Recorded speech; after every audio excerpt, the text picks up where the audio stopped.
Mahuva market yard નજીક crime બ્રાન્ચે Worli મટકાના જુગાર રમતા એકને મુદ્દામાલ સાથે ઝડપી પાડ્યો।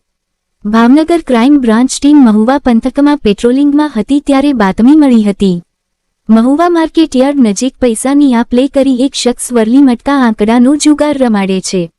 ટીમે રેડ પાડી એક શખ્સને ઝડપી પાડ્યો હતો અને એક શખ્સ ફરાર થઈ જતા તેને ઝડપી લેવા તજવીજ હાથ ધરી હતી। વરલી મટકાના આંકડા લખેલ સાહિત્ય રોકડ રકમ 12,500ના મુદ્દામાલ સાથે એકને ઝડપી પાડ્યો। અલ્તાફ યાસીન ખાન પઠાણ રહે નાગરવાડા વલીભાઈનો ચોક મહુવા અને માહિર અબ્દુલ કાદર મોરખ રહે નવા જાપા મહુવાવાળાને ઝડપી પાડવા તપાસ હાથ ધરી હતી। ઝડપાયેલા શખ્સને મહુવા ટાઉન પોલીસ સ્ટેશન સોંપી વધુ તપાસ હાથ ધરી હતી। આ કામગીરીમાં ક્રાઇમ બ્રાન્ચના પીઆઈ એમ સરવૈયાના માર્ગદર્શન હેઠળ PSI Jadeja, PSI Vadher, head constable D K Ahir, Ashokbhai Dabhi સહિત ટીમ જોડાયેલ। રિપોર્ટ કમલેશ ડાપા।